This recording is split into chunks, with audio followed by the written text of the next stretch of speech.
Shalom Aleichem. Yesterday I tried to explain a certain point. I think I, by the mercy of heaven, was able to do that nicely. I would have said very well, but sometimes it's very hard for me to put the thoughts and ideas and understandings of mine into words. It's very complex because I'm trying to bring some huge, gigantic topics into sentences and bringing examples for them so to be understandable. So it's kind of a hard mission. So, but I am quite satisfied from this mercy of Hashem that allowed me to bring down this wonderful understanding about this the true reality of our existence, that the world is built in three main aspects, and one is the Creator himself, that he reflects into physicality and into the wisdom of the Torah that is like a body and soul.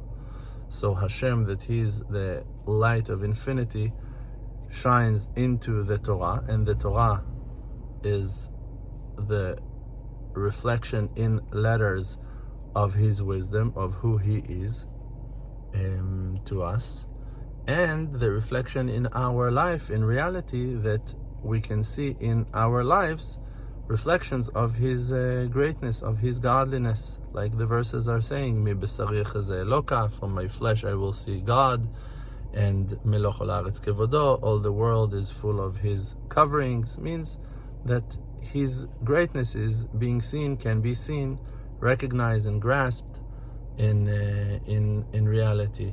So I wanted to give some more explanation on so that's one aspect.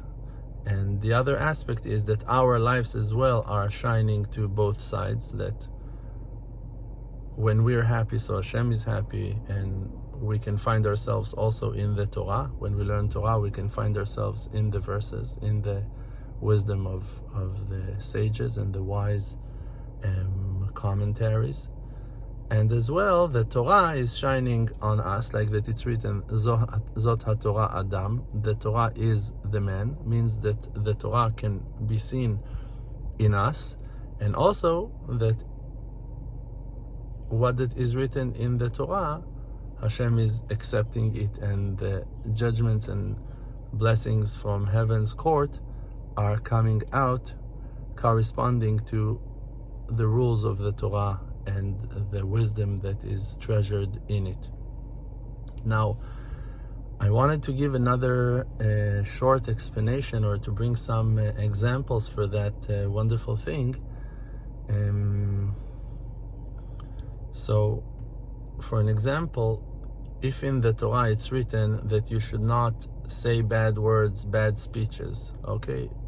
You have a prohibition not to talk lashon hara. And now there is a verse, and the letters of that verse are the letters that are the foundation for that prohibition.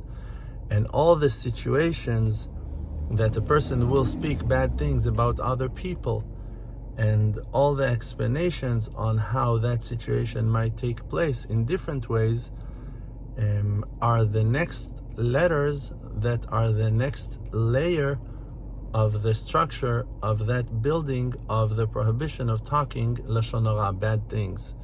So in life, those will be the situations that some people are talking bad things about others, and others are answering or not answering, commenting or not commenting, thinking, being insulted, hurt, or couldn't care less, and on and on and on, all of our life situations.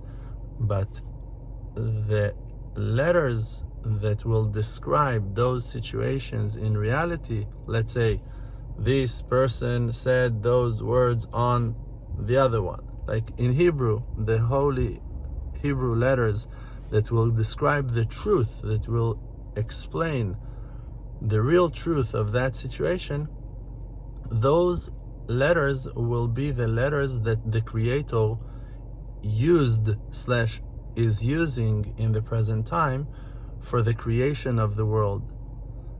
Those are the letters that gives life to the creation to function in the way that it does. Now, when you have a verse and that verse is obligating you to go on a certain path, if you violate that verse, you create different combinations, awkward and bent and twisted combinations that are making the world fall down the hill. If a person is keeping the obligations of the Torah and he follows the rules and the words of the commentaries and the sages who explain to us how we should walk and what we should do and the right pure way, and I'm talking about the righteous and holy ones, not every crazy wild person with a beard who claims to have the authority to run the world like madness. We're talking about the real accepted and holy pillars, founders of holy and pure wisdom of the nation of Israel. Those righteous ones, when they said certain things, when they revealed the true will of God to his children, to us, by their explanations, if we are following their understandings and following their guidings and keeping their advice and obligations, and of course the Torah means the written Torah and the oral Torah, so then all the letters will stay in the positive route and will reflect the positivity and the bounty and the shefa and the greatness and the loving kindness of the Creator to his children, and the world will be based on the right combinations, and everything will bloom and grow and rise corresponding to that positive and good manners and ways of our behaviors. But when we are violating the obligations, means we are twisting the letters combination of the Torah and the words of the sages and the true righteous ones. By doing that, we're creating evil and twisted combinations in reality, and trees will be cut before their times, and animals will be run by trucks, God forbid, and people will get some weaknesses and illnesses, and decrees will come down, God forbid, and all the horrible things in darkness will come down because of the violations of the words of the sages and the words of the Torah, the written Torah. And those letters will be carved in bad combinations onto the bones of the person. Like that it's written, Vatehi avonotam chakuka al atzmotam. Their sins will be imprinted into the bones, into their bones. So when a person wants to do tshuva, to fix his bones and to correct the world, so when he will pray on those topics, he will use words. He will say, please Hashem, I don't want to say bad things anymore. Please Hashem, I'm sorry that I spoke about this person or that person or on that public, and I regret for that. When you will pray on that topic, you're going to use the same letters in a way, in a new combination of tshuva, of atonement, of prayer, you're going to use the same letters that, in different combination though, of the verses that you twisted and violated and now created horrible twisted combinations that are imprinted on your bones by praying prayers of tshuva, of asking forgiveness and asking for advice and way out from that embarrassing situation. You will pull out, because you're going to use the same letters just in a third combination of request to do tshuva. You're going to use the same letters for new combinations. Those combinations are the prayers, your individual prayer / hitbodedut. And by doing tshuva on the matter that you ruined, that you spoiled, defected, you will take out the twisted combination out of your bones and out of the world, and you're going to uplift it back to Hashem, and you will be considered as righteous after doing tshuva.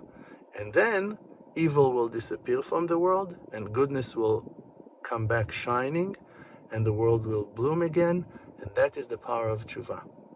Know it that when you pray on a matter, on a topic, you are pulling out the twisted combinations that you created by the violations, and you're bringing back forgiveness and healing and complete cure and redemption to the whole wide world. Thank you. You see, it's hard. It's hard to bring so much wisdom into sentences. Thank you. Thank you for supporting and helping our great effort.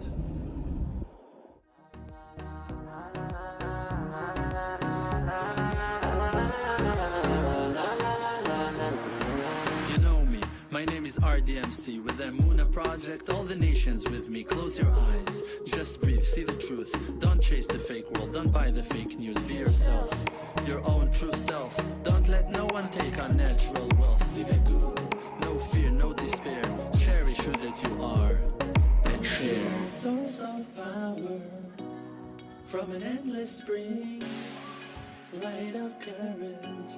In yourself, they can kick you down to the ground. Hold yourself up till you are, put up your crown. King of the creator, holy soul inside. Focus on the spiritual and you shall